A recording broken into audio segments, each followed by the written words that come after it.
பிரபல செல்போன் கடையில் 10 லட்சம் மதிப்பிலான விலை உயர்ந்த செல்போன்களை அள்ளி போட்டுக்கொண்டு சென்ற கொள்ளையர் குறித்த சிசிடிவி காட்சி.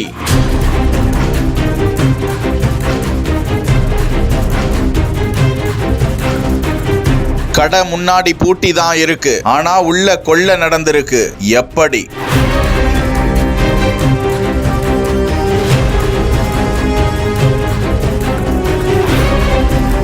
ஈரோடு அரசு மருத்துவமனை ரவுண்டானா பேருந்து நிறுத்தம் அருகே ராதாகிருஷ்ணன் என்பவருக்கு சொந்தமான சுப்ரீம் மொபைல் என்ற செல்போன் மற்றும் உதிரி பாகங்கள் விற்பனை செய்யும் கடை செயல்பட்டு வருகிறது. இந்த நிலையில் இரவு வழக்கம் போல கடையை பூட்டிவிட்டு சென்ற ஊழியர்கள் காலை மீண்டும் வந்து திறந்து பார்த்தபோது விற்பனைக்காக வைக்கப்பட்டிருந்த விலை உயர்ந்த செல்போன்களை காணவில்லை. அந்த கடையின் பின்புற வாசலில் தகர சீட்டுகளை வைத்து அடைத்திருந்த நிலையில் அதனை உடைத்து உள்ளே புகுந்த மர்ம நபர்கள் கைவரிசை காட்டியது தெரிய வந்து இது குறித்து அரசு மருத்துவமனை காவல் நிலையத்தில் தகவல் தெரிவிக்க சம்பவ இடத்திற்கு வந்த போலீசார் அங்கு பொருத்தப்பட்டிருந்த சிசிடிவி கேமரா காட்சிகளை கைப்பற்றி கைரேகை நிபுணர்களின் உதவியுடன் தடயங்களை சேகரித்து விசாரணை மேற்கொண்டதில் சுமார் 10 லட்சம் ரூபாய் மதிப்பிலான 56 உயர் ரக செல்போன்களும் கல்லாவிலிருந்து 15,000 ரூபாய் ரொக்கப்பணத்தையும் கொள்ளையடித்து சென்றிருப்பது தெரிய வந்திருக்கிறது. தொடர்ந்து கொள்ளையர்களை போலீசார் வலை வீசி தேடி வருகிறார்கள்.